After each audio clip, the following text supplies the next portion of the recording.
लोग चर्चा करते हैं, कहीं भी हैं हम, कोई भी आश्रम है, कोई भी कार्य कर रहे हैं, उस कार्य को, उस गृहस्थ को, उस पत्नी को, उस पुत्र को छोड़ने की बजाय उसमें आसक्ति छोड़ दी जाए, वो ज्यादा बेहतर है।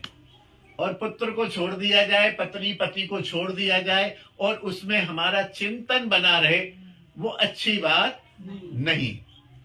हम घर घर है, यहाँ रह रहे हैं, लेकिन यहाँ आसक्ति ना हो। है तो है, नहीं है तो नहीं।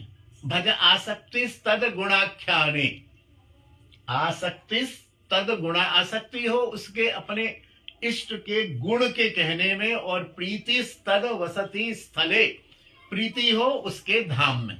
तो इन ग्रस्त किया इन्होंने, परिवार में रहे, लेकिन परिवार में आसक्ति इनकी नहीं रही। नौकरी भी की, और नौकरी के बाद फिर इन्हें ऐसा वैराग्य उदित हुआ भजन में प्रवृत्त होने के बाद।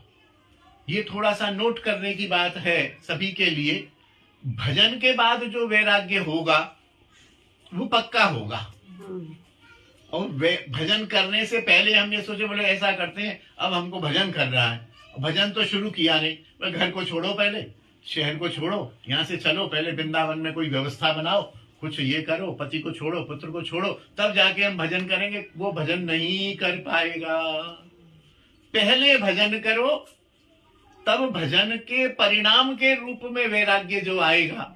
भक्ति के पुत्र ज्ञान और वैराग्य। भक्ति के पुत्र है ज्ञान और वैराग्य। भक्ति उनकी संतान नहीं है। ये भ्रम है समाज में। मैं इसलिए जब भी मौका मिलता है तो कसर छोड़ता नहीं हूँ। ये भ्रम है कि पहले बाबा जी बन जाओ फिर भजन करेंगे, पहले त्याग कर दो। अरे त्याग नहीं करना है, आसक्ति का त्याग करना है। हमारे पिताजी ने कौन सा घर छोड़ा था, और कितने बड़े संत हो गए, कितनी बड़ी सेवा कर गए। और बहुत से लोग हैं, क्या गृहस्थ में भक्ति नहीं होती है? बाबा जी कितने हैं, ज्यादातर तो गृहस्थी। और बाबा जी आते कहां से? गृहस्थ से ही तो आते हैं। बाबा जी, अब इसका बेटा बाबा जी बन गया तो ये गृहस्थ है कि नहीं है?